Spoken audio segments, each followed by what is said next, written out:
I'm Mark Valley, and I have a new podcast where I spot, assess, and have coffee with spies, operators, and agents over stories of action, diplomacy, and intrigue. Check it out at markvalley.com. It's the live drop.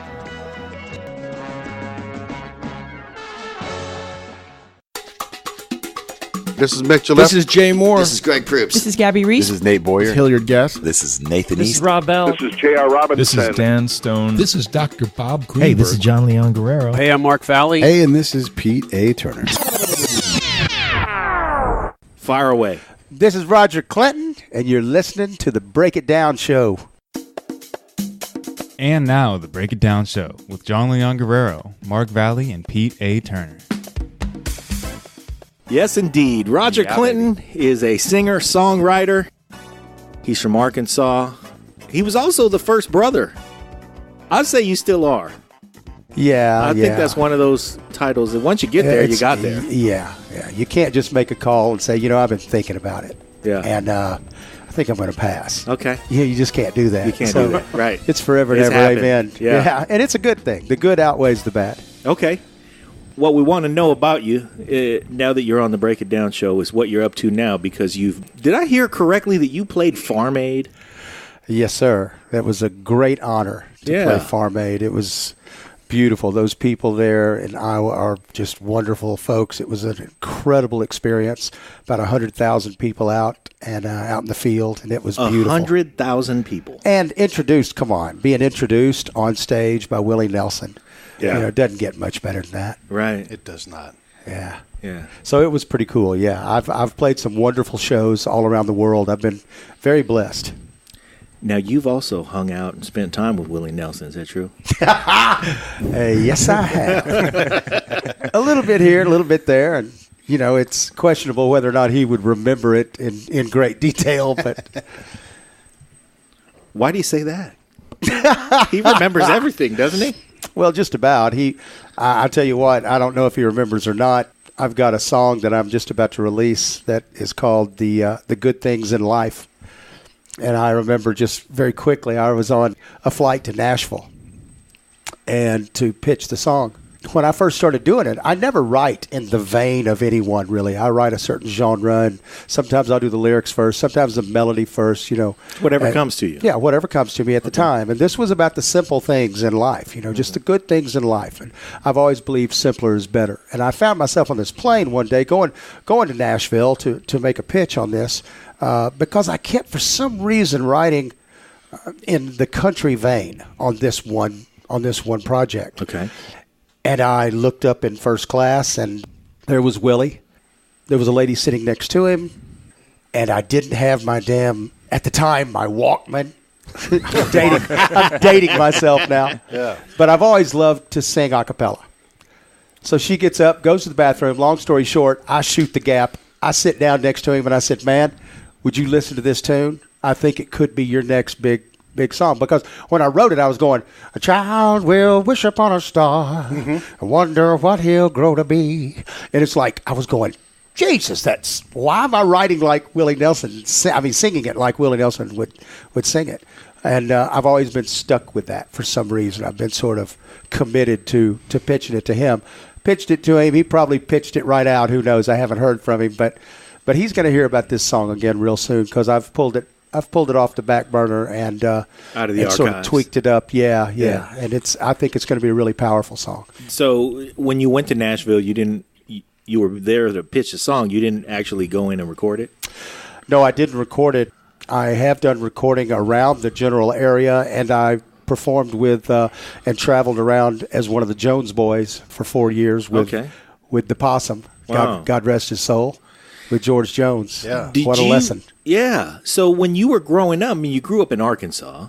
Right. Were you surrounded by country music, or were you country music? Well, country music to a certain degree, more soulful. But yeah, for lack of better expression, I've always done black music. Right. Always. I've done rhythm and blues, funk, jazz. Because you're closer to Memphis than to Nashville. Oh, absolutely. And I used to go to Beale Street all the time and sit in and do the blues. And I've always, like I tell everybody, I've had an all-black band the whole time I've been out here in L.A. Yeah. And I consider myself half black. It's just the top half, It's just the top damn half.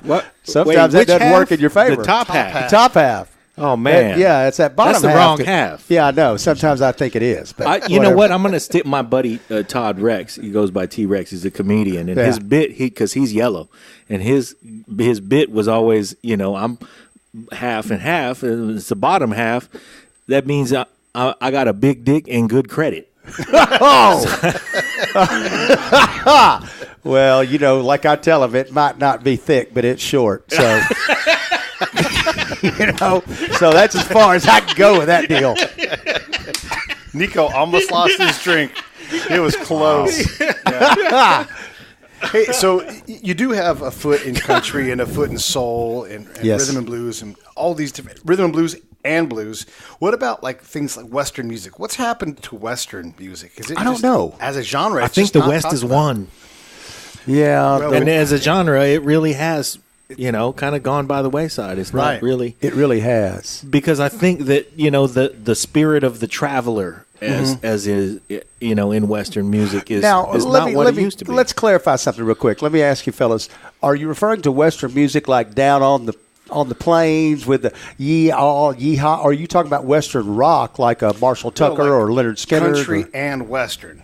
Country and Western. Yeah, right, no, right. I'm going with Plains Western. I imagine it to be dusty and a lot of it to be, the what you're doing sitting on a flatbed of a train. The Eagles have a little bit of Western. Yeah, a little bit of Western style, Yeah. I don't know if that God rest Glenn Fry's soul. Oh, man. yeah. God rest his soul. And if you haven't heard, I believe, now I might be wrong, so don't anybody out there quote me on this. I've heard this too. But his last album, the one before he passed, there's a song on there that is called something to the effect of, I might be It's called destroyed. Fuck You Assholes, I'm out of here. But it's like, it's your turn now, or it's your world now, or it's your life now. Wow. And it's so prophetic. Yeah. It is so prophetic. It is incredibly powerful. And it can be about a girlfriend, a boyfriend, a husband, wife, a best friend, whatever. Or the world. Or the world. Yeah. And it's about leaving it to you. To somebody, yeah. To whomever, whoever the collective you you. Yeah, exactly.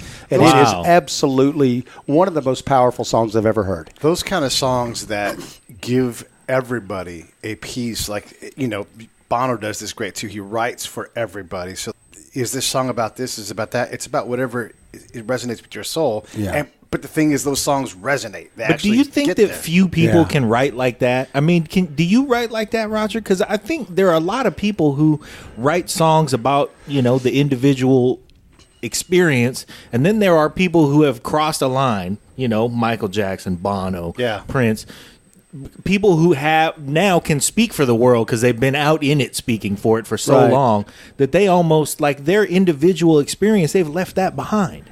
Right. Kind of like the plains ain't so dusty no more. That's why we don't have Western music. I hear you. There are just some artists who escape the individual experience. Yeah, I think you're right, John. I think there are so many different stages there are different stages, there are different times, there are different genres, and then there are so many different talents out there that sometimes they go back and forth with different genres, different ideas.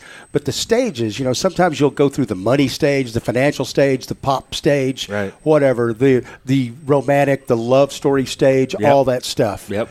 And then you'll go into where I have graduated to, and I consider it a graduation. I don't care about the money. I really don't. I want to make a difference with some of my music.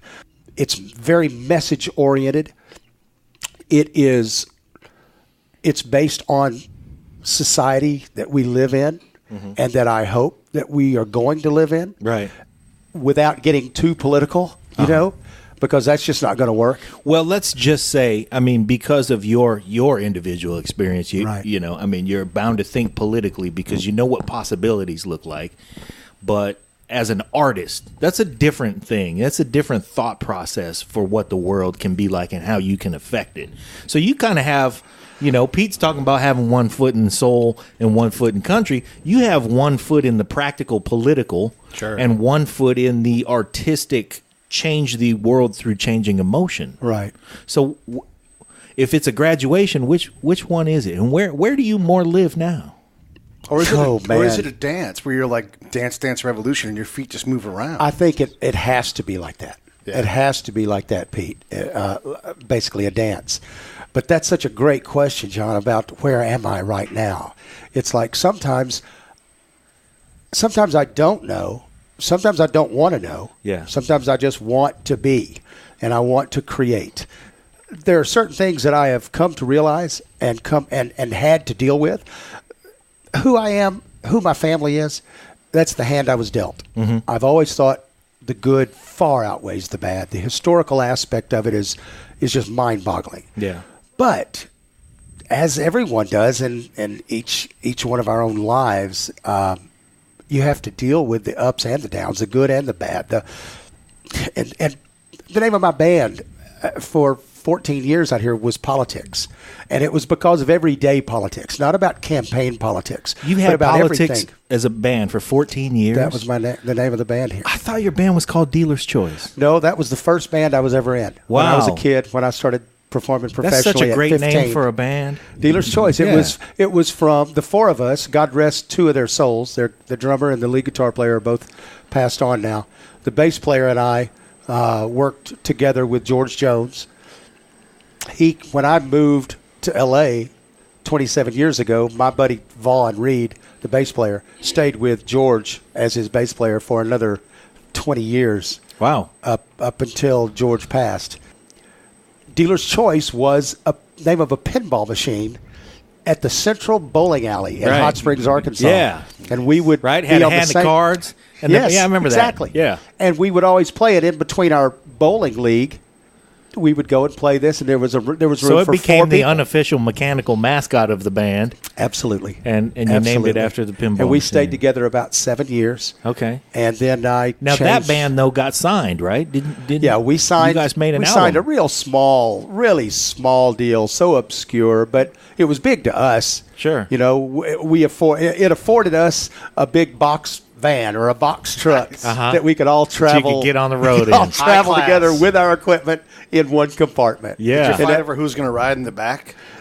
Well, whoever was Whoever landed the chick. exactly. I was trying to figure out a way to phrase that. Hey man, we don't pull punches around here. I just have to We be go so right damn for it. politically correct so many times that I was feeling around, so to speak. Okay, for a way to put that. Appreciate your subtlety, but it's nobody listening to this show, man. We can say whatever we want. Cool. So the next thing though that I want to ask you, because I'm looking at you, and this is the first day that we've met. Yes, sir. Okay, your family resemblance. It certainly is, it's pretty obvious. But Yes, sir. What's the age difference between you and your brother? 10 years. 10 years. He's 71. Okay. I'm 61. I voted for him. I'm a big fan. I'm a musician. He played the saxophone, all that stuff. My parents went to the inauguration. So I say this respectfully. He looks like he's 1,000 years older than you. And I hope he lasts 1,000 more years. He's out there doing all kinds of good Yes, and sir. stuff. But holy cow, the difference. I mean, you also spent not only that time artistically expressing yourself and all those things that keep you warm, but you also partied harder than he did. Oh, my goodness. And the difference, though, in your appearance and his, I hope he holds up. But, man, he looks a ton Yeah. older than you. yeah, I pray for him every day, just like I pray for myself and my son and my mother, God rest her soul. And I'm proud and happy to report that he is doing well. Good. As far as his health. His appearance, you can just go right down the list of past presidents. Yeah. And see how they That job, age. that while job kicks your ass, man. It's an impossible job. It's unforgiving. You win just from the historical aspect. I'm convinced of it, and because you make the biggest difference after your presidency if Right. that's what you choose to do. Yeah. If you choose to not rest on your laurels and just retire with the history, intact. Yeah. Well, the encumbrances are taken off. I mean, look, I've said even when he was president, President Obama is going to be probably the best ex-president we've ever had because he's so young and he can do whatever the fuck he wants now. It doesn't have to get anybody. There's no consensus. It's all about he has his He can pick audience. his mission. Yeah. Just like it's Bill has. it's a little unfortunate, in my opinion. We have a president that doesn't know how to be a president. Yeah. And he's had a year That's now to real, learn. real shitty. You don't really know going in anyway. No one does. No one Sure. does. No matter how qualified you may or may not be. Yeah, that But job will take after anybody a year, by you surprise. should have a little bit figured out. You shouldn't be At worse least the decorum after a part year of it. Yeah. You know, and he's trying to change everything. My brother laid in place. Obama laid in place. Even the two Bushes. Yeah. President Bush. He's trying to change everything because he's so narcissistic. Yeah. And it doesn't matter. It doesn't matter what anybody's politics is. Yep. The facts are the facts. Yeah. And it's hard to argue with the truth. It's just really hard. And he's just so into his name that he's more into his name than he is into the country. That's just my opinion. I happen to share that opinion. I wish he would leave President Obama and all of his hard work and everything that he did for this country. Yeah. You know, nobody's ever going to get it completely right. No one is. But the mere fact that he wants to change and alter and amend and repeal and replace and for the sake of repealing. Exactly. You know, it's not like he's got a better idea. He just wants to undo that idea. It's as if President Obama did zero right. Right. Or zero in the best interest of this country, because I have yet to hear President Trump. Now, I'm not saying he hasn't done it, but I have yet to hear him in any forum qualify President Obama as a good president, as an effective president, as a true American. Having accomplished anything noteworthy, for the good of the people. Right. He's just not going to ever acknowledge that any of that happened. And that's a shame. It is. It's terrible. That's a shame. I mean, I can see now the ex-president factor that Pete's talking about and how his youthful vigor, is going to help him out. But even if you look at your brother and the Bushes and their relationship now, they can look back and say, hey, we've done that job.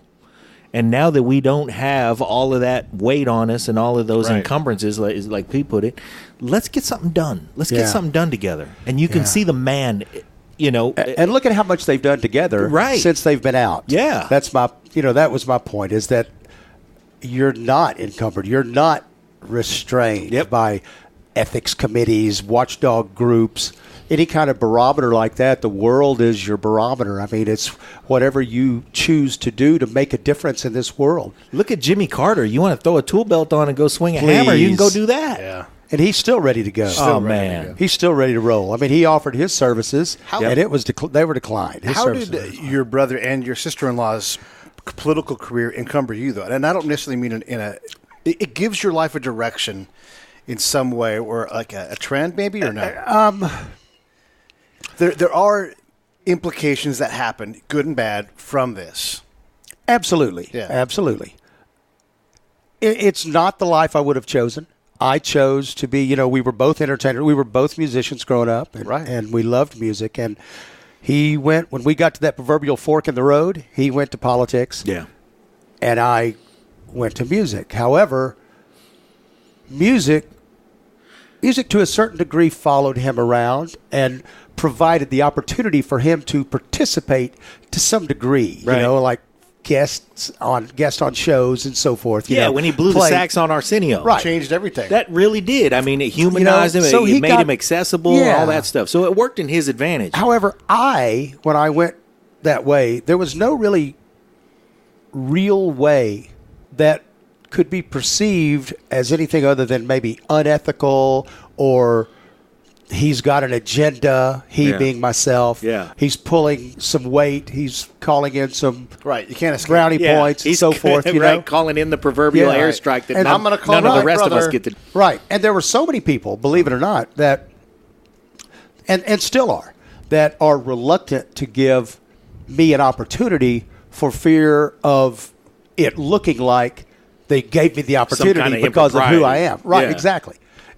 So, it's just, but it's the hand I was dealt. It's the hand I was dealt. I could have swum upstream and died when I got to the head of the stream. Yeah. Did you guys have a conversation about it, though? Like, as he... Oh, we've had some good conversations about it over the years. I mean, prior, he's like, I'm going to run for presidency. No. So he just doing his own thing. And we knew it as well as you can know something without actually knowing. Yeah. We knew.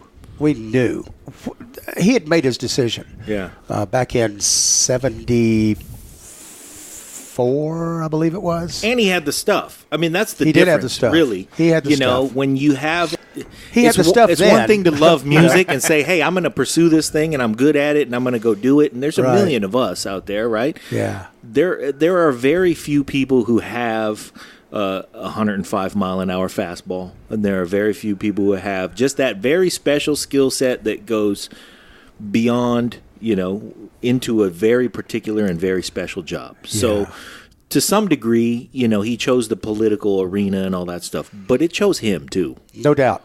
That's a very good point. It certainly did. We needed him. Yeah. I mean, we needed him at that time. At this time, we needed him. Yes, indeed. But Indeed. it's such a double-edged sword. Yeah. Even for you.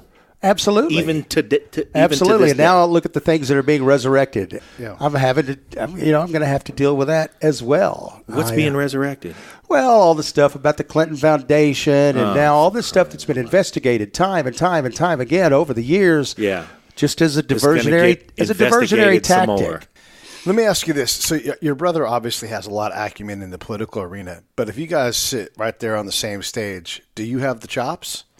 Or can he hang with you? No. Not anymore. I'll let him sit in. I'll let him sit in for a couple of measures, Yeah, yeah. But then I've got a horn player. Do you guys ever? But on the other hand, he's not going to drag you into a Senate congressional hearing or something and throw you on the, I mean, it's just like we were saying, the arena has chosen you and the arena has chosen him. Absolutely. Was this always the case, though, you think? Yeah, I believe so. I've always, I'll be honest, Michael Jackson was my hero. Okay. And when I was little, I wanted to be like Michael Jackson. Okay. I mean, honestly. Hold on. Let me put the brakes on just for 1 second. I don't want to derail you, but you said Michael Jackson. I was thinking Michael Jackson, but here's why. Because Michael Jackson, when he was 10, could whoop Randy Jackson when he was 20. Yeah. Jackie couldn't stand a chance. Marlon couldn't stand a chance. So now, musically speaking, when you were 12 and Bill was 22, were you like, yeah, I know you're smart, man, but I could whoop you? You want to go on stage? I'll whoop you right now. Could you do that at age 12? I could damn sure do it at age 15. Okay. All okay. right. That's I'm fair. not sure if we can go all the way back to 12 or All not. right. But it was brewing. Because he still had chops back then. Yeah. Sure. On that axe, on that sax of his. Right. Mm-hmm. He played a con tenor, and it was a beautiful thing. He used to play all the time. And, and I played for like 8 years. Mother wanted us to be a big saxophone duo. Okay. But I wanted to do sports. Because she thought that was a thing. Yeah. But I wanted to play sports. My brother was out Can in you the name midfield, all the famous lead the band. saxophone duos? Yeah, there Pete? was Morty and Stuckey. Oh, Morty and Stuckey. Yeah. That's right. Christopher and Cross. Christopher and Cross. They had one album. Well, but they also went up and they did the Boer Circuit for a while. Yeah, as but it was kind of still, comedy. one album. Yeah, that's true. But it was good. Okay. But a Hall of Fame career one album does not make. I Anyway, think Johnny might have played a little bit. I think Johnny and Edgar. Johnny and Edgar. yeah. I believe. I know Johnny and Edgar both did guitar, both did keys. But you think they both played saxophone, I really? think I know Edgar did like a bitch. Yeah. Yeah, but Johnny too, maybe. But I think Johnny did too. They played just about anything they wanted to. Sure. And We sang had- just about anything they wanted. A couple weeks ago, we had Rick Marotta on the show. Oh. And he played with both of them. And I have no point to make except that I love Rick Marotta. So, Rick, What's up? Rick, what's going Rick, on, man? Shout out. Just a shout out to Rick. Yeah. As you go down this People like path- that, I just like to pay homage to. Oh, man. I know. He's so Because those people like him and so many others have just laid the groundwork for me. And like when I played House of Blues, God bless the House of Blues. I mean, God bless them. But it pales in comparison when you're talking about the Mint, the Troubadour, the Roxy. Okay. These are all places that I've performed. The legendary places that still have The legendary places. The stink is in the grain. You bet. of And those when you're on places. stage, I'm telling you, I remember the first time I played the Troubadour. And first off, it's right next to Dan Tana's. Shout out to Dan Tana's, my favorite restaurant. Anyway, I remember when I was on stage the first time we played there. And it was like, my God, the Beatles, the Stones, the Eagles, the Doors, just on and on and on. And I'm thinking, I don't see the footsteps, but I feel them. You feel them, yeah. I feel them. Let me ask Niko, have you ever heard of the Troubadour? No. I've failed as a parent. Oh, my goodness. Oh, my goodness. Or the Mint. I'm not even sure if the Mint is still going or not. But No, it's not still there. But the legendary places like that. I was wondering where you were going because when you said God bless the House of Blues. You were saying that like, God bless that little, the little kid who's at the fishing hole and he's eating glue or whatever he's eating. Like, oh, God bless him. He's a little touched. He's more like the trust fund kid. Put any band he wants in his room, but there's just no soul in that place. Yeah. Wow, that's a good analogy because the House of Blues, I might say it's like a trust fund club. It is. And it's, again, great. Okay, thank you but for doing let's what you say it's great. Thank you, Dan Aykroyd for providing the trust fund. God bless Dan Aykroyd. Yes, indeed. We're not taking anything away from it, No. but it did have a different kind of upbringing than a place like the Troubadour, a place like the Whiskey, that had to do it gritty and half burnt down sometimes. Yeah. And you got to step over some hypodermic needles to get to the, and that was just one of the things that made that place breathe that way. Yeah. And it's like that girl who just bad news. Leave that girl alone. But you can't leave her alone. She's a little slutty, and she's been around, but she does that special thing for you, and she's Yeah. What's the HR training program at the Troubadour versus the House of Blues? Listen, I remember still the Sunset Grill that I used to play at a place called Black and Blue. Do you remember Black and Blue? I Which don't was remember Black and Blue. Mickey Rourke and Yeah. Sly Stallone's place, I believe. It was the two of them. How often do you and your brother, do you guys ever play instruments at all and get together like up in New York? No, rarely. It's just, how often do you guys just hang out like brothers? Does that happen? Well, because of the geographic difference, Yeah. and which I can't stand. I see him maybe either here or there. I see him maybe once every couple of months. Yeah. Not near enough. Well, I thought you were going to say that's more than that. I would have thought Yeah. too. Yeah, Just because you guys are across the country from each other. I'm happy to say, mainly because of my sobriety now. Yeah. Today is day 113. Hey, Beautiful. congratulations, Thank you. man! Good job. Yeah, I'm real proud. Congratulations. I'm real proud of that. It's one of the. I think just behind the birth of my son. Wow. I would put it second as the crowning achievement in my life. More so than performing at Farm Aid or performing in North Korea, which was a great honor. I want to remind you are on the Break It Down show. That's pretty high up there. Yeah. Damn it. You may want to take a look at that list. I mean, Well, I didn't know if take y'all wanted me to really promote this place like I really feel.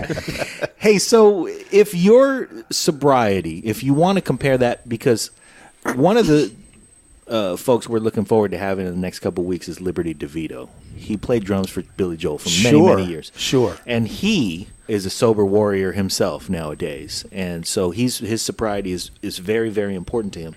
It's such an individual thing. How can you compare it? If you look at, like you said, the birth of your child. Right. Or the ability to help so many people when you played at Farm Aid, or those things that you do where you help so many people, comparing that to your sobriety where, and thank God, but you're helping really yourself. Can you compare those two things? Well, I haven't gotten to the stage yet, I don't believe. This is the first time I've thought about it like this, where it's fun. Okay. My sobriety. Yeah. I think it's the best thing for me. I'm real proud of it.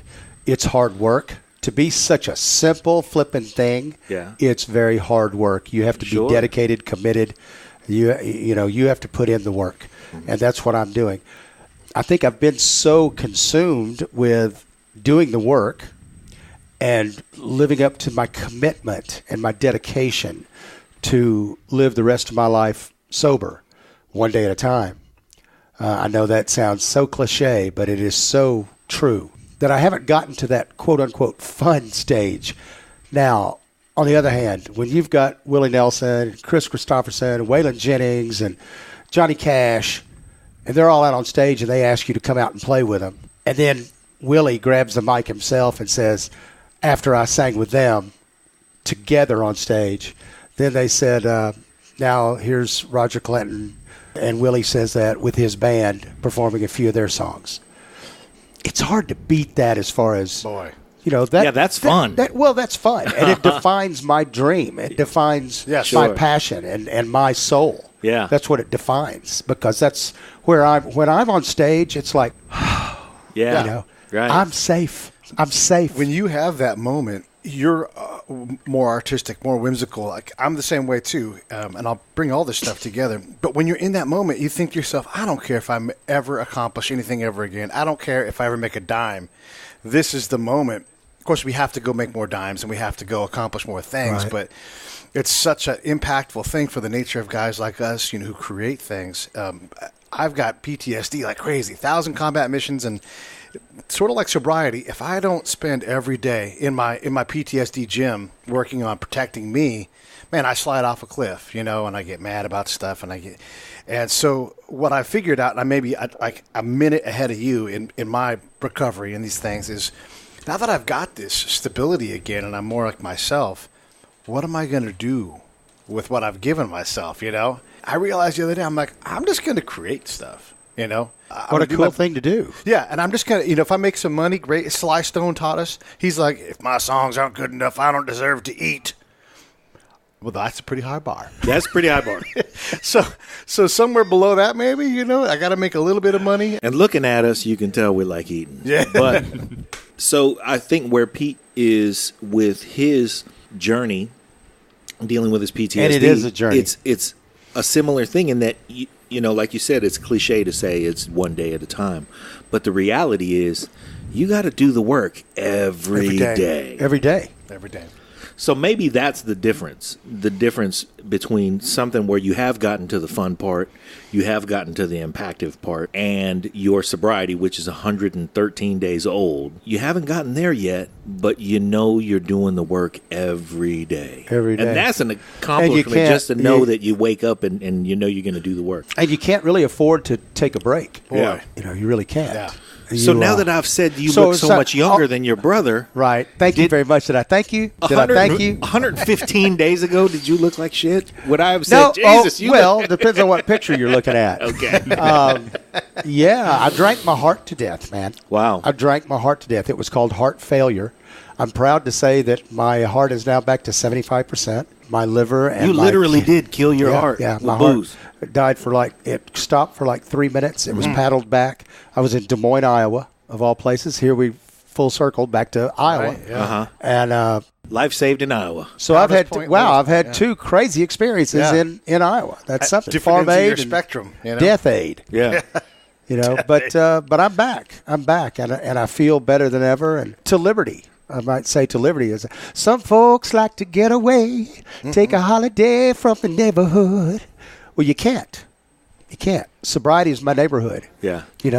Basically, to use it as an analogy, and I'm in that New York state of mind. I'm in that sobriety state of mind. And, you're never going to see me at your front door preaching. You're never going to see me passing out pamphlets and all that stuff.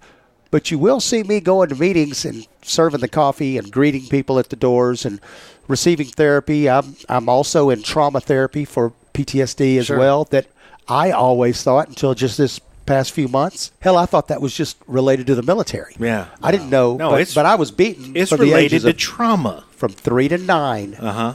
And I'm 61 years old. Yeah. I didn't realize any of this But they until call those a year your ago. formative years for a reason. Yeah. From And see, I 3 never to realized 9, when you have trauma, you're going to have to deal with that. Yeah. For the rest of... There's a chemical response in your brain. It's like anything else. It's a system. Limbic, your animal brain starts to take over, and it dominates the frontal cortex where like our smart stuff is. Yeah. And it truly impacts the decisions we make, the bad decisions we make for sure, because we're not thinking in a way that if we had a healthy, balanced chemical brain, that it would work. And that absolutely impacts the rest of your life and your decision tree. Yeah, and it can be physical trauma as well as emotional trauma, you know. I mean, what we're discovering about Aaron Hernandez, exactly what I was going to think. God rest his soul. And God bless him, and for God forgive him if he did what they sentenced him for. Right. If he did it, then shame on him, and then it'll be up to God to forgive him. But that all being said, now it's being medically proven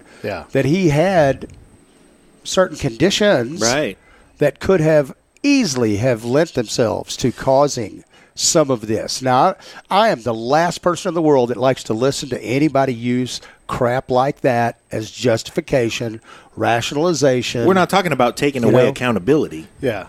Like you said. And he's gone. We're not trying to save his life and get him out of prison. Right. But if it's a fact, yes, then we need to use that to help us in the future when we're dealing with other people. This is like on the folks that are healthy and don't have these problems to help us figure these things out. Because like the guy that back in the 60s did the Texas Tower shooting, that guy, he's like, there's something wrong with my brain. And everybody's like, nah, you're just crazy, lazy, making bad decisions. Yeah, called it, right? And then, sure enough, when he died, they went in, and there's a tumor in there. And the doctor's like, that might have had an impact. The fuck it didn't. Yeah. Like he tells you, you can't CAT scan his brain. He's like, something is wrong with me. Yeah. And we can't justify the horrible behavior of Aaron Hernandez, but we can start to understand that I wouldn't be any different necessarily in the same situation if I had that kind of injury to my brain. And that's where the understanding comes, so we can start to deal with these guys instead of making them just outlaws. Yeah, and vilifying him with no benefit for the rest of society, because we're not about taking away the sins of Aaron Hernandez. We're about understanding something so that we can avoid a tragedy because of I want to circumstances that are controllable. I want to make sure that's crystal clear to the people that his that bad deeds that suffered from his actions. I want to make crystal clear that I in no way, shape, or form trying to diminish what they've gone through and belittle what they've gone through, the pain and the suffering that they've had to endure with their families and their losses. Their trauma. Yeah. Yes. Because they have to deal with that trauma now. For the rest, forever and ever, amen. It's it's propagating, it's just self-propagating, trauma is. Those football players that have all had CTE scan, again, remember this too, these guys are all volunteering. Like, there's probably something wrong up here. Go ahead and do the check when I'm gone. Yeah. That, again, lets all of us know we have to frame the Aaron Hernandezes of the world. All of the guys that commit these things, you're just like, that just doesn't make sense, these kind of actions. We've got to frame it in the mind of, this might be out of his control. Let's make some sense of it in that it's an effect that is caused by some circumstance we're creating. The receiver from the Bengals, Chris Henry. He's the one that jumped out of the back of the truck and he finally passed, but he was still playing then. Wow. And then when they checked his brain, it's like, oh, well, no wonder he was so erratic. He's got all of this damage in his brain. And I bet Ray Caruth, again, not to justify his action, but to understand that there's a medical something here, and if this is a system, we can eventually work on solving it. I quit consuming the NFL product a long time ago, and so did Pete. I followed Pete's example, actually, and he had... I knew we were going to go here today for some reason. I'm ready, man. Yeah. All right. I'm flipping ready. Huh. Do it. I'm ready, man. Yeah. I grew up playing baseball, football, basketball, but specifically baseball and football. I lived and breathed it. Back in Arkansas, we didn't have any stuff like video games, curling, or video games, curling, or volleyball. We didn't have any stuff like curling. Had tetherball. Punch each other around somebody. A pole. Yeah, right. Yeah. Somebody had a pole somewhere. Physical sports. We didn't have lacrosse back then. We didn't have hockey. We didn't have soccer. We didn't have that stuff back when I was growing up. Right. So I love physical contact sports, and I love football. I love college level football and basketball. I love pro football and basketball. But, man, there is a message out there to be made, but it is not at the expense of the national anthem. Yeah.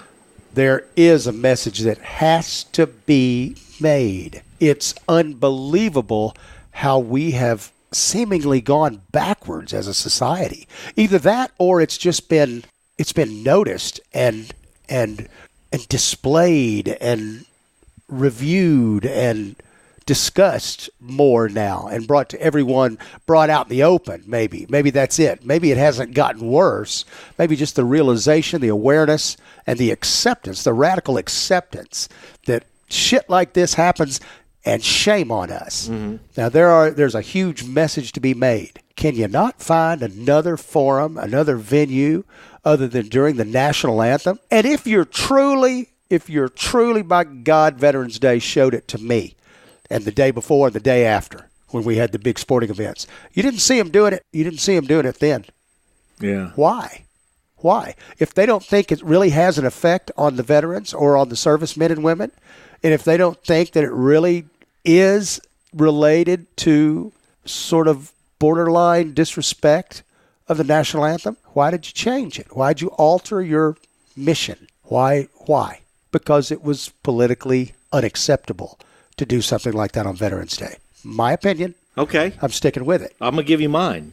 Nice. I don't think that it was necessarily just because it was politically unacceptable, because I admire what Colin Kaepernick has done. I don't know that I would have chosen to do it, but I admire what he's done too, just not during the national anthem. What has that got to do with anything? Well, he's got us talking about it. That's why. Because it's so controversial. Why do you have to do controversy? Why do you have to have something controversial? Because has it done something good for this country, really? Well, I don't know, and I think it remains to be seen. Exactly. But I think the lunch counter at Walgreens was controversial back then. I think Rosa Parks taking a seat on the bus was controversial back then, and it could just as easily have been said, hey, Rosa Parks, you know what? We want to hear what you have to say. I hear the sincerity in your voice, yours. But this is like a sacred song. It's as close to sacred as you can get. Some people need to get hit over the head to realize that somebody's trying to say something. There's a million ways to get somebody's attention. I wanted to take a second out of the show and talk to you guys about our sponsor, WeFixYourScript.com. What I love about these guys is they're encouraging you, just like John, Mark, and I, to create something. If you think screenwriting is your thing, or if you've got a script that you're kind of stuck on, this is what you do. You don't got to buy anything. Just give these guys a call. Schedule a 15-minute consultation for free. It's WeFixYourScript.com. I highly encourage you guys to support these guys. Reach out to us. Reach out to them. Reach out to WeFixYourScript.com. Okay, but yes, and Hill says, "Can we talk about the lyrics?" I need to give my opinion since we're doing this. Right, the veteran in the room. As a veteran, when I look at the flag, what I meditate on and have for ages is I think about the people before me that have said, "Not in this goddamn day," and they picked that flag up and they kept going forward. They waved their arm at all their people behind them and said, "Follow me," and they ran over that entrenchment. So I think about and I meditate on those guys, and I know positively I'm not alone in this. So though I put my life in the box of providence and surrender that to defend those guys, I personally take offense to doing it in that forum with that symbol. Of course. Because there's people that have literally grabbed the stick in order to die next. Of course. And that is the problem with it. Of course. They can choose anybody that wants to do that message because it is a message that needs to be out there. Right. And we need to realize it and accept it. And they get to be offended. But we don't need to try to get somebody's attention because I'm so tired of controversial crap. I have to deal with controversy my whole life. There's so many other good, positive ways to get attention, to make a difference, to get things done other than trying to be controversial. And this is a good point. This is like the height of controversy. You can't have so much damage from your protest that you create even more divide, which I think where we're at right now is we're looking at the potential for having just fuck you. And I'm like, well, fuck you, then fuck you. And now we're not able to work together. At some point, we've got to work together. And one of the things we'd like to try to do is try to find on the show, Roger, is the uncomfortable compromise. We're like, fucking hate this, but I'll do it. Yeah. And if that's where we got to get to, then we all need to get uncomfortable and get working together. Pete likes to wear really, really tight shorts, too. I think it's Sweet just the discomfort. Jesus. But tight and short. I'm going shorter now. I get Hill is back here in the background. Just every once in a while, I see him cringe and shake his head a little bit. The words to that song are deplorable. There it well, goes. Again, here we go with the break it down. Here we go with the break it down. Yeah. I mean, I'm not. I absolutely understand what you're saying, and like I said, if we dissect everything, though, John, it's almost like the Constitution. Okay, it has been so distorted. Yep. And annihilated. Yeah. Our freedom of speech. You've had dinner table conversation about this document, have you? Oh, my God. Listen, I believe in freedom of speech. I believe in the right to bear arms. I grew up shooting shotguns and rifles. Sure. I believe in it. Yeah. Don't believe in just because we have the right to go out and purchase an AK-15 or AK-47. That's just me. Just me. I just don't see it happening in my lifetime. I don't see a reason to do it other than to be able to say, well, the Constitution protects me. Mm-hmm. That's just not what the forefathers, if we want to dissect it and get down to the nuts and bolts of it, that's not what the forefathers, they didn't envision allowing people to have fully automatic weapons and semi-automatic weapons and devices that can transform, and, you know, all that stuff. Can't the same thing be said, though?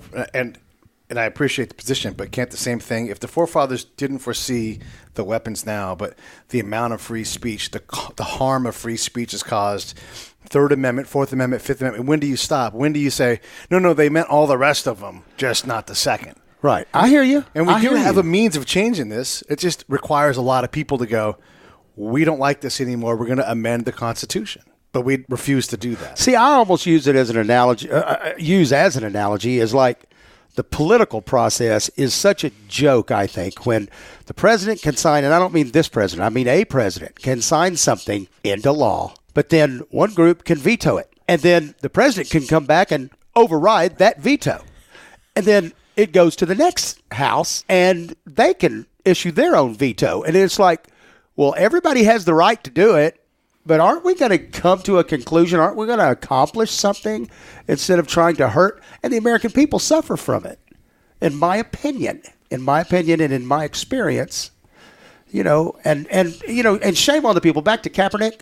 I'm a diehard. I almost wore it today. My team's back, man. My team's back. Go Rams. Niners. And God bless Kaepernick. I was a huge fan of his and all through college. I think he's a tremendous athlete. And if, in fact, he is being blackballed, which he probably is. He is. You know, he probably is. And that's a shame. That's a crying shame. But it's shame on the owners for not stepping up. It's their team. It's shame on someone not stepping up and making a point and making them and getting that message. Let me just say this. What's up, y'all? Hilliard on the mic. Here's the thing. I think we live in a slightly different world, right? First of all, we live in a white world and we live in a black world. They're two fucking different things, right?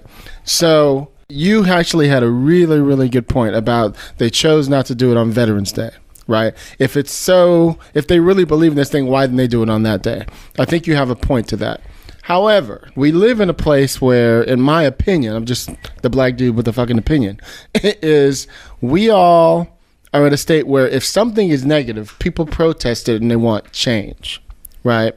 Whereas before, it's like, no, that's just what's written. How it is. This is how it is. We live in a day now where people are doing shit about it. Yeah. So this song, my entire life, has been a song none of us like as a black person. You're just finally starting to see. Wow, really? No. See, I never heard about it. Why haven't we heard about it? Because you don't know all the lyrics. No, I'm saying, why haven't we heard about the people that do know the lyrics? Because I think that somebody... Because for centuries now, this we've isn't, not listened right, very even much to even black in, people. We've heard about slavery. Hear this a out. Little bit. Check this out. I mean, yes. You can't say we've heard about... Yes, we've heard about slavery. Right. But the magnitude to which a people were affected by the institution of slavery is not something we get educated about. Is it in the first verse? No. Is it in the first verse? It's in the... That's not in the first verse at all. No, it's in the second and third verse. And, but it's... Yeah. But it goes in about what they're really trying to say. And Really? at some point, See, somebody I have read decided them once it used to before. be they sung the entire song. They eventually toned it down because it was offending too many people. So my whole thought is they have people like you who know how to write a fucking song. Right. Why the fuck can't you get somebody else to write a new song I hear you. that has the same power, same impact, that wouldn't offend anybody? Absolutely. You see what I mean? I and don't what I'm disagree trying to with tell that you at as all. a child, growing up in the hood, none of us liked that song. It would come See, on, isn't that amazing? and nobody would be singing the song. Because you know something, until my brother, and this is the honest to God truth, and I value myself at knowing lyrics, but regardless, until my brother was elected, and I had the honor of going into the White House and staying there on multiple occasions, 100 occasions, in the Queen's room. That's my room. Stop it. In the Queen's room, which is it's adjacent to the Lincoln bedroom. You know I had to say it, Pete. Come on now. So we got some paranormal stuff going on in both of those rooms, the Lincoln bedroom with Mary and the Queen's room, whatever. But There's a couple Marys in there, too. Oh, stop it. But there's a plaque. I don't know. I think Because in one room is the Gettysburg Address, and in the other room is the Star Spangled Banner. And I read the third and the fourth verses for the first time in my life. So I'm assuming that that's the original. Right. Because I didn't even know there was that there were. Because it's before your time. I guess so. Right. So see, consequently, all these years, all my life, I've never heard it brought up until on my son's life right now, today, by you. And we have known about it for years. See, and I didn't know that. Yeah. But where see, does a that lot know of that? this is because it takes Wow, this is heavy for some you right now. jarring history is thing where I'm going. for They us don't to teach this shit in address. school. Yeah. I mean, we don't address these things. We let these things sleep for so long. And, obviously. And I mean, again, I hear the sincerity in your voice, and I know Pete from his heart. And when we say these types of things, we absolutely mean them with sincerity. But there's a viewpoint out there that's missing. Absolutely. And hasn't really been heard. And it should be heard. Yeah. And I don't dispute that at all. Okay, so it's just how about this, Roger? If you think about this, now, people did not kneel on Veterans Day. And I'll say, I'm not one of the players who knelt, but I'm going to speak for them and say, you know why? Because it's never been about disparaging veterans. It's not about ever. that. Absolutely. It's never been that. I know.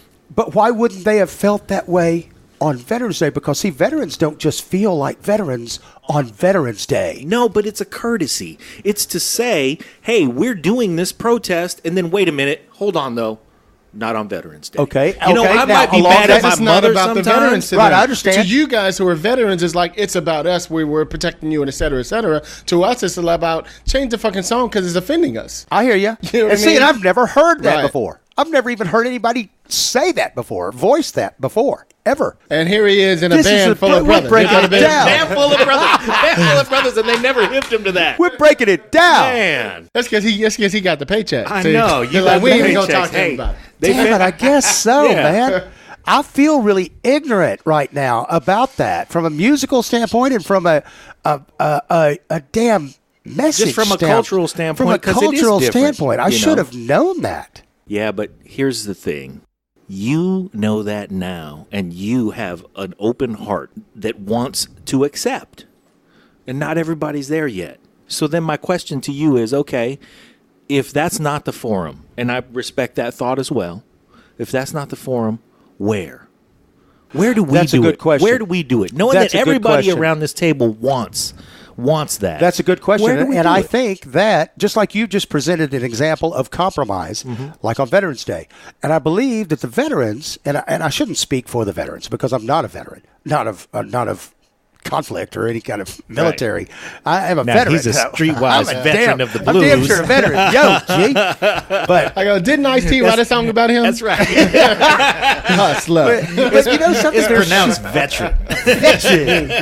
But there should be some avenue that would allow us the compromise we're looking for. The compromise that will take us forward in this, all of us together, because that's what we're trying to accomplish, isn't it?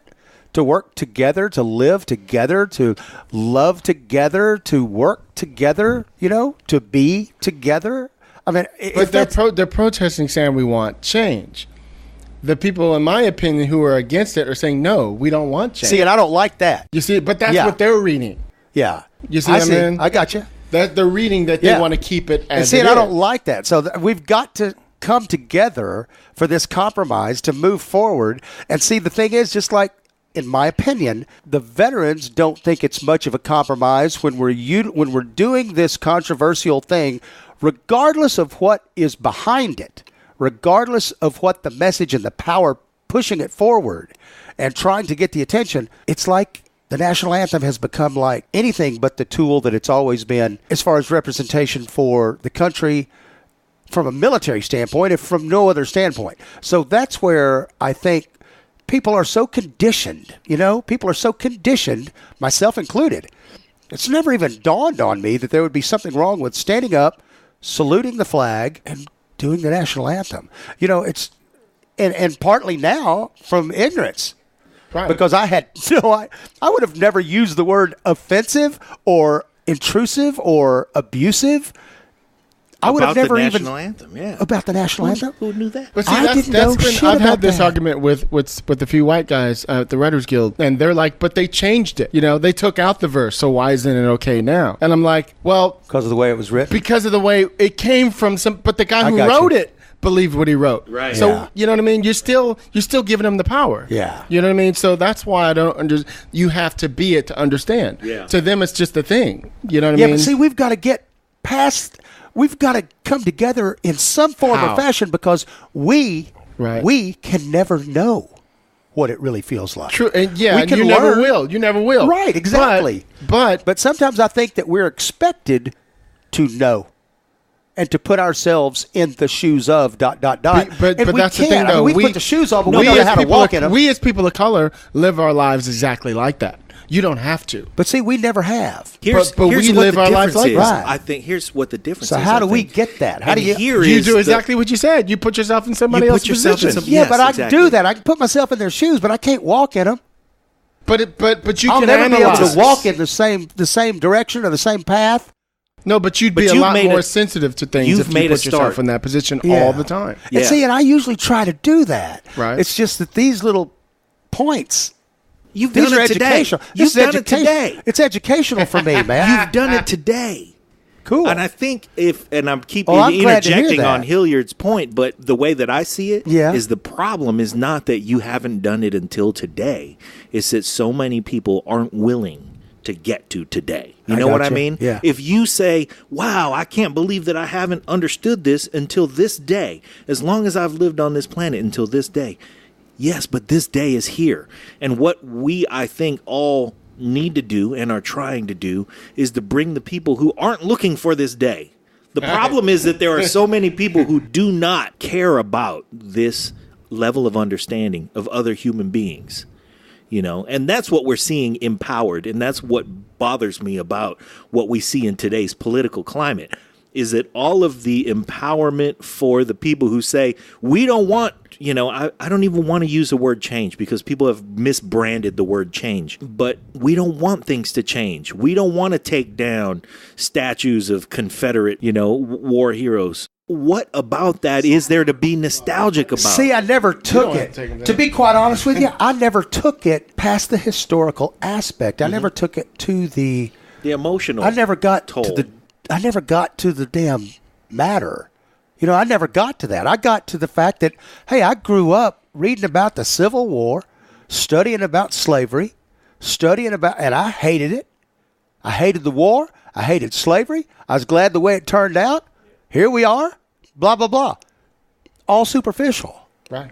It's on the surface. Yeah, yeah. And that's as far as I took it because Well, that's I as didn't far know- as an education to a kid growing up. And can to take it. somebody that never did experience it or was related to somebody that, or I guess I was on the opposite side of, the opposite side, but I don't know about it. But I'm just saying we're all hooked up one way or the other over the years. I mean, if we stretch it enough and if we get on enough online sites to find out about our ancestry, ultimately depends on how hard we search. You know what I mean? Right. Pete, what you got to say? Because I see you stirling up. Oh no! I'm moving around because my back is stiff. No, this is a complex issue, and I would submit that your point about the words clearly, if it gives offense, It's the words and who wrote it. People keep forgetting that part too. Let me get there with you. I understand the black community, and you guys have legitimate beefs about a lot of things, and I don't know that this protest is about the song specifically. It may be like part B or whatever. We're going to change the song. It's a shitty song anyhow. I mean, it means a lot to a lot of people. It's a big hill to get over, but we've got to get over that hill together. And if that means that we've got to wait and do the work on getting people to come up the hill, then that's where the hard work is. Because it's not just flipping a switch, because then the song doesn't mean anything to anybody, and that's not the case. We've got to balance the offense that is genuine on both sides. People get to be offended when you disrespect the flag because you're disrespecting the country, and they see things as being good as a whole. Doesn't mean that there's not harm and hurt. And look, we want the greatest good for the greatest number of people. But if we focus on one people, are we doing that? That's a good conversation. These things are it's complex. The treatment. And we've had Fred Leland on the show any number of times talking about policing and the black community and what the police owe us, you know, but what do we owe the police? Like if we want to have more trained police officers, then we have to dig deeper in our pockets to pay for more cops so that some of the cops can always be in training and always developing. We have a show we're about to put up with a guy named Skip, Central Valley, really good interrogator. He's a cop, and he's like, understand that starting in the late 90s till about 2012, we lost 85% of the knowledge in our police force. All the old cops got out and retired. So we have these young guys. Mm-hmm. So there's sources to all these problems. And if we spend all of our time being offended at everybody and not having these kind of candid conversations, look, it's okay for me to be uncomfortable because I'm in a cross-cultural situation. It's supposed to feel weird, and I'm trying to understand these things. And he chose to wear them tight-ass shorts. But they're short. They're short. He got them sexy legs. He got, Pretty Ricky is what they call them. That's Pretty Ricky. He's not going to let that waxing go to waste. We also have to pick these fights because they are hard fights. So look, Francis Scott Key. Does anybody know all the verses to Silent Night? Probably not right now at this table. And if we read into it at any other time, maybe we read offense into it. Not that the words aren't offensive in the Star Spangled Banner, but we're looking at it through a historical perspective. Francis Scott Key has not said a word in 150 years. So we have to understand that, look, there's offensive things that Abraham Lincoln has said in speeches. Sure. We've captured it. It doesn't make him a racist. It makes him a product of his time. But he also makes it somebody that he's not one of our favorites, though. Not one of our favorites. you know what? You know what I mean? So there's interesting things in there. But you're also looking at, like, look, we can look at, every time I go to the Jefferson Monument, I read the words in his rotunda, right, and I'm conflicted because this man owns slaves. Right. You know, and it's part of the history of our country. But at some point, we've got to pick the things that are ready to work on. And if it's pulling down statues, then great. Then what's the next thing that's going to give offense? Are we going to start changing the name of Georgia because it's named after a king, and the Carolinas, and this roads, and there's a school district up in Marin called Dixie, and they can't decide what to do. So now instead of worrying about getting kids educated, they're trying to decide if they want to change the name of the school district. But that's where I'm going with you, George. I'm sorry, I'm about to call George. That's right. Roger. People call me that all the time. I think it's a damn compliment, man. George, shake your funk to P-Funk. Want to get funked up. Yeah. Now so check it out. Yep. But where I'm going with that is we live at a time. So we just did a podcast about this the other day, and we were talking about sexual harassment in Hollywood, right? And how it's getting to be a time where executives, showrunners, writers' rooms, everybody's going to be concerned about the males are going to be really concerned about having a female either in the room or being in the room with them by themselves. It's going to cause a lot of friction. You know, you go out and do your little water bottle tours when you're meeting with the executives or pitching, and you're in the room. They're going to make sure that their assistants in the room. They're going to have an extra eye in the room. Yep. It's gonna cause a lot of friction. So where I'm going with that, we're in a time though, where sexual harassment is strong, equal rights is strong, women's lib, everything is that we're at that time. So I think that it's going to take us a while to figure out what it is, but people are going to do this no matter what. Absolutely. To find it. And we just have to be willing to ride with it or keep it the same. To evolve, you have to revolve. Right. You have to have revolt to get to evolution. Absolutely. And part of my thing is this like, what do we want to work on? Because whatever it is going to be hard. And we can't just say, I want it now, so it's going to be now. We have to hear from the youth. What you got to say, little kid? Man, like Pete said, it's complicated. Come on, baseball. What you got to say? It's complex. I was an athlete, and I did participate in the national anthem before every game. And it's hard to say now because I'm not a professional athlete. But I believe that if I were on the field at the time, I also would have taken a knee. Not because I don't have respect for our troops or our military or anything like that, but simply because it makes noise. And that's an interesting point. Well, it does make noise, but noise isn't always good. I mean, you go out on the It's not always good, but it creates talks like this. It does, but there's so many ways. There's so many ways because I don't think controversy has really helped us too much. I mean, evidenced by the situation right now. Dr. King should have walked across that bridge. I don't think that was too. I think that was just bold. I think he just met with a great deal of resistance. But this is just like something like right in your face. It's like, Nobody was expecting anything. But if it was then, we would. If it was today, and it was then, it would be all on the internet. See, to me, it would be the same. See, I never took Dr. King. I never took anything that he did as disrespectful or in any way. I didn't see anybody.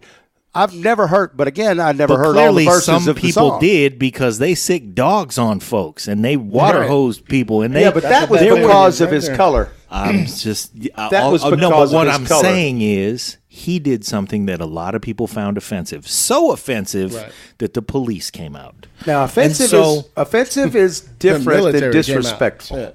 You can offend somebody without being disrespectful. Well, let's talk about that. I mean, just the same thing. I mean, I've seen the photos of Kaepernick. My man was sitting, kneeled by himself quietly. He wasn't going, fuck this, don't do this. He was like this. Let me jump in on that and inject this. He's kneeling, because he reached out to Nate Boyer, who's been in this room.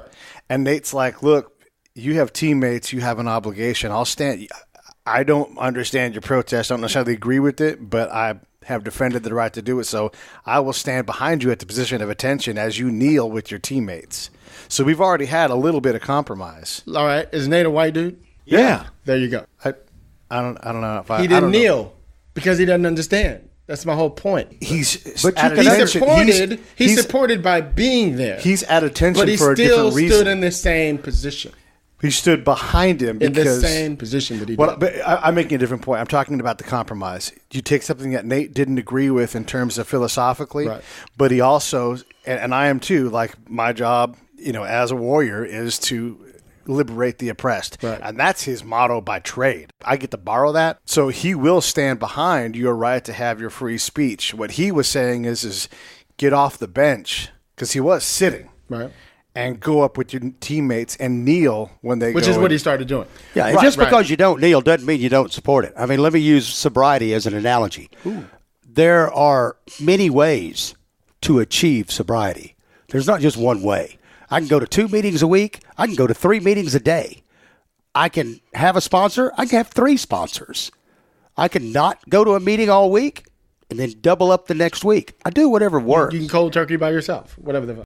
I'm trying to accomplish sobriety and to better my life.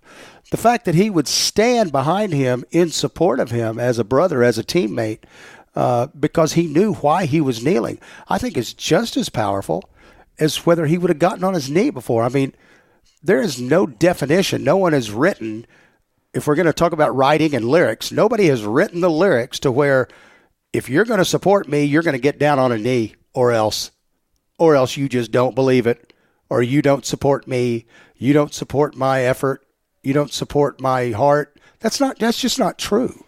Everybody is different in their approaches to things. And if there was ever, we're going to be in a world of trouble if we ever get to the point to where we think, no matter what we're talking about, sports, entertainment, politics, religion, if we ever get to the point to where we think there's only one way to accomplish something, if we ever get to that point, we are in danger. Totally. We're in danger because we're all human beings and we're all different by definition. And I think that's what is troubling about the political climate today.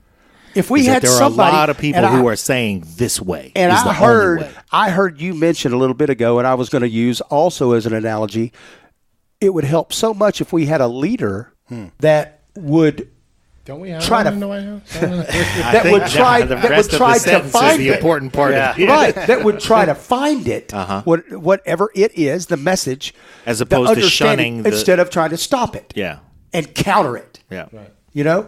Instead of trying to stop it and counter it and say it's not the way we do that. Well, yes, it is. You've got to search for it, just like I do too. Can I ask your opinion on something? Donald Trump obviously is divisive. Very divisive. Your sister-in-law also divisive, and that's not meant to be critical. It's just a fact. Well, most of the nation didn't want either of them. But a lot of people perceive her as being divisive. Right. She didn't come out and she never came out and said anything about immigrants. No, anything about and I'm not trying to say that she did. Right. So what I'm asking you is, her politics are divisive. She's brilliant. She's outspoken. Yeah. She she's on that cutting edge. She clearly can gather a crowd to do a lot of incredible and she things. Can offend people just by her presence alone.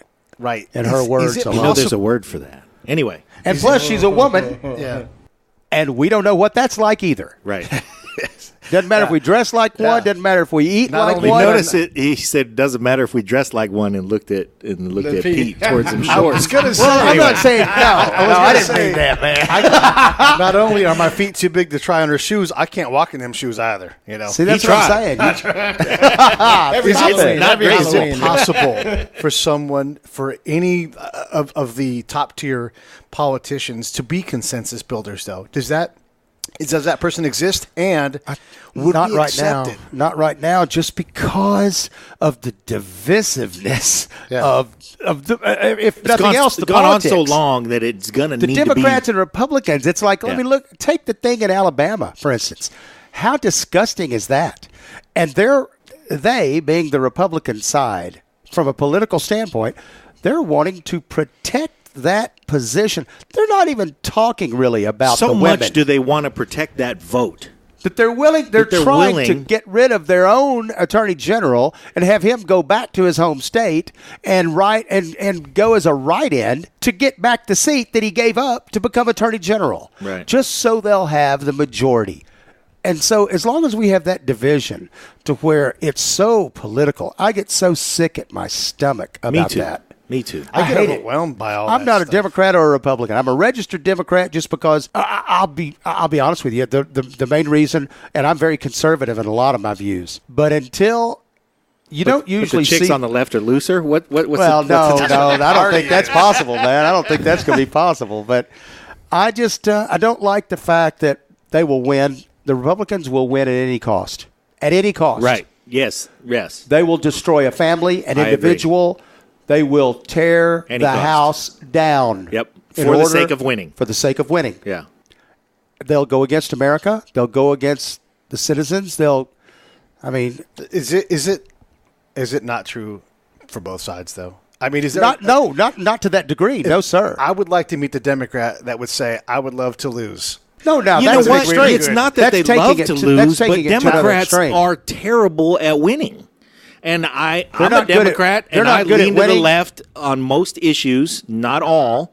And the thing that bothers me is when somebody says, "Those goddamn liberals, they all do this." Them damn You know hippies. what? I read something on I quit going on Facebook so often because I got sick of seeing things like, and I saw this morning, them liberals and trying to take our gun. You know what? I'm a liberal And a gun owner. and a gun owner. Right. You know, and we all get to be a dichotomy Yes. on certain things, and we're all complex human beings. That's the part that bothers me. And to say that the left does it as much as the right, I just don't think that's true. Well, it's not true. It's not true. It's not true at all. In taxes, The in the gun, left in would gun win control. more if they did. I agree. The left would win more if they did. Sure. And they asked my brother once. They asked him once, and I thought this was profound when he said this. But they asked him when they were beating him up, and the country was flourishing at home and abroad. It's hard to argue with facts, hard to argue with success. You can say whatever you want about a person's politics, but if it's working for America, it should be embraced. I don't understand why we can't just be Americans. I don't understand that. Yeah. But I remember they were asking him, they're beating you up. And he'd tell me, I have to put my armor on every day. He said, can you imagine where we would be if they would work with me? Because they had they had the majority in the House and the Senate, and he had to get up and battle them every day because they would rather do what was propelling the Republican Party than what was in the best interests of the country. America. And people would say, why don't you stand up for yourself? Why don't you hammer back at these people? He said, because it would make me a Republican. Yeah. Enough said. On that note. I mean, look, they tried to portray Hillary as wanting to take everybody's guns away. Yeah. Let's give it a rest. Yeah, let's give it a Let's rest. give it a rest. You She know never what? And I was- was going to say she this. wanted gun control. She never wanted to take guns away, or I would have voted against her. Right.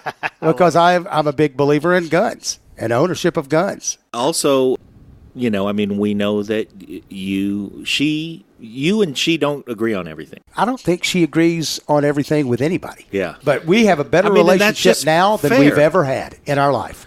I'm and glad it's to hear mainly that. it's mainly because of my sobriety. I love hearing that, man. Good Yes. job. No, it That really is. is. That's great to hear. She told me just recently, I went to New York, and she told me just recently, we went out to eat. She said, Raj, I love you so much, and I'm so proud of you. And she and Big Brother both said, I don't think we've ever been. Okay, that's family, Big Brother. Yeah. Yeah. They said they've I never call been him so Bill, proud. but that's Big Brother. Yeah. When you were, by the way, thank you to Jay Moore because he always helps us out. Jay's great. Yeah, Yeah, and, Jay and is For great. some reason, he really likes me a lot. yeah, he does. And when he was on your, I mean, I don't know. We haven't really hung too much or anything, but He does. That show you guys did together, man. That Yeah. was emotionally. It was great. That was something else. And I was That going was to tell something you when you were talking about, I'd had about 4 shots. Okay. Wow. I'm embarrassed to say, but I'm proud to say. Yeah. When you did that show, though, you talked from the heart about your brother and everything else. And as a guy that It got emotional. I don't get terribly political in terms of party and everything because I really don't side with either side. I'm a crappy Republican and a crappy Democrat. He is. But I haven't favored your brother's policies and everything, right? You made me see your brother in a different light. He's a wonderful human being. because let me of tell you your something. When he background. fucked up, when he did what he did Yeah. that he shouldn't have done, I was the first one on the plane to give him to fly up there because it was time that little brother came to his rescue for once. Mm-hmm. It was the best hug. It was the biggest hug that I can remember us ever having. But I told him, you fucked up, man. And he looked at me. He told me during that trip, he said, Roger, I understand your addiction more now than ever before. He said, because I admit I've been addicted to this inherent power.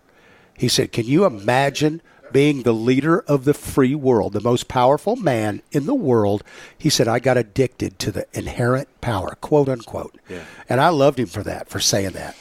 He said, but now I understand more than I ever have your struggle with addiction.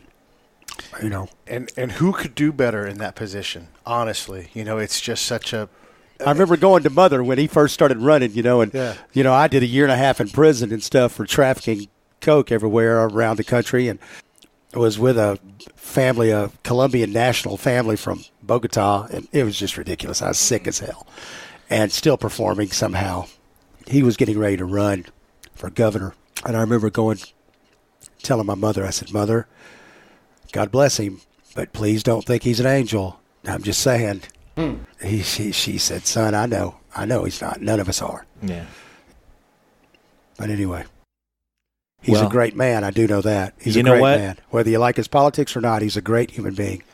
And he lives, he gets up every morning, goes to bed every night thinking of how to make this world a better place. Would you ask him to go to North Korea and chill some people out? Because he's one of the few guys in the earth that I think could handle it. Right.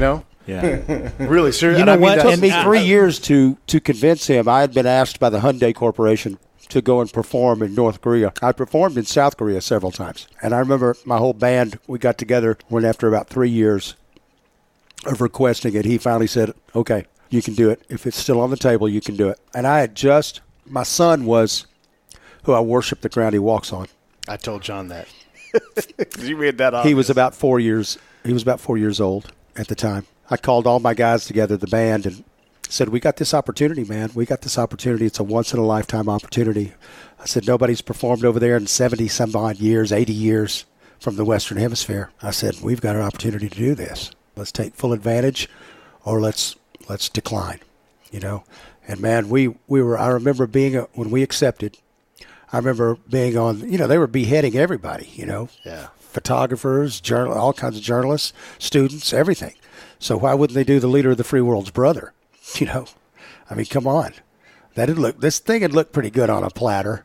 Not I'm anymore. just saying. Not anymore. It's kind of junky now. But this was the dude, the crazy dude. This was his dad. Yeah. So, he was still bad enough, Certainly but he possible. wasn't like this guy. Yeah. And I remember being on the tarmac at Beijing, the international airport there, because they sent a corporate jet from North Korea, from Pyongyang, and we were all outside. We were all Earth, Wind, and Fire is my favorite band of all time. The spirituality, the ability, everything has been great, and we always felt like Earth, Wind, and Fire. Whether we sounded like it or not, we felt like it when we were on stage. You know, we all held hands. Certainly not the first time those words have been spoken on this show. Oh. Not the first time at this table. Wow. Yeah, I was a huge Maurice White, Philip Bailey. Yeah. I mean, you know, come on, man. And going back to the days of Ramsey Lewis, come on. And we were all holding hands, crying out on the tarmac, saying a prayer and singing together before we boarded on that jet, because it was like a half mile or a mile out on the tarmac. They weren't allowed to come anywhere close to the terminal in Beijing. But we couldn't go from South Korea to North Korea. We had to go from China into North Korea. I didn't know if I was coming back to my son, you know, and I didn't have a dad growing up. So it was really powerful for me because I didn't want my son to grow up without a dad, you know. Yeah. That was a real shit. It was a powerful moment. Yeah. It was a powerful moment, man. And to go there and be a part of something bigger than we'll ever be. Mm-hmm. And it was called Peace in the Peninsula. It was an effort back then to try to get north and south, you know, and I'd already been on the Bridge of No Return from the south side, and then I went at the DMZ, and then I went from the north side and out on the Bridge of No Return, and it's real powerful, real historical. I was very blessed to be able to go, and I was even more blessed to be able to return safely to my son, and then he sent Madeleine Albright about 2 months. I went up and briefed him at the White House, and which was the first time I'd ever been asked to brief a president. You know? You briefed him. Yeah. I had pictures of all these tunnels. You know, they're known as the tunnel masters. Yeah. And they have more granite and marble than any other country, and it's unmined because of the sanctions that have been imposed on them. Wow. And it's just fascinating and very eerie. It was like an extended stay at Twilight Zone. Wow. It was very bizarre, but it was very enlightening, the power of that country. And now I would never. I've been asked by the corporation to go back again if I was interested. And I said, hell no. When Sly Stone was on our show, we talked about him going to Woodstock and how there being like 100,000 people there, and he lands. He's like, we better do a good job. You guys had to do the same thing. Like, you guys are playing literally for your lives, maybe. Make sure everybody's happy. Make sure they get that good show. So what song do you lead off with? Nothing Good Comes Easy, which is a song I wrote about my mother. Title track, yeah. Did that. Then we did a song called Wishing Well. Was that your song or Terrence Trent D'Arby's song? No, it wasn't even Terrence Trent D'Arby. It was Wishing Well. I throw my penny in the wishing well. It wasn't Terrence Trent D'Arby, and I have forgotten the name of the artist. I'll have to pull it up when I leave here. And then we did an old version of God Bless the Child, which, you know, it's hard to beat. Yeah. Hard to beat that old tune. Yeah, that's a universal theme, too. Yeah. Well, you know what? We're running long, and I want to say this because we became a show about humanity. Yeah. And I thought we were just going to be a show about music, and I think that I would still like to just have that show about music anyway. I'd love that, too. I don't know that if we ever sit down and start talking about music, we won't spin off into humanity. Well, it'll probably stick with Stevie Wonder, who is my number one. Okay. Michael Jackson, who's my onstage idol. Yeah. Stevie Wonder is just my overall idol. Sure. He's the greatest at everything he ever wanted to do. Mm-hmm. And Earth, Wind, and Fire, which I think is the greatest group of all time. So it's going to be hard for us to do a show that branches off past those three. We'll get there. We can do it. We'll get there. I'll get you. We'll turn off the mic and I'll get you going again. But Pete and John, thank you so much for asking me to do this. This is such a pleasure because, and Hilliard, thank you so much, buddy, because you educated me, partner, today. And one thing about it, I love to learn. Hey, man, I love to learn. We covered some great ground, and yes, you know, this is the beginning. So I want to say this. Of course, we love Hilliard. He hosts us here all the time when we're in Los Angeles, and we've gotten a whole lot done about the humanity and the human experience at this table. And today was exceptional in the journey that he's allowed us to take in this room. Thanks. And thank you, sir, for letting us do this and you being a part of it. I thought that was real cool. Yeah, that was terrific. He just came up and took the bull by the horns. And you know what? All of the nice things that you said about your brother, we appreciate those things too. But I'll say, I've known you one day, not even one day. And I think you're a beautiful human being, man. Thanks, man. God, the good Lord and my good mother. All right. Yeah. Roger Clinton, everybody. Thanks, y'all. Peace.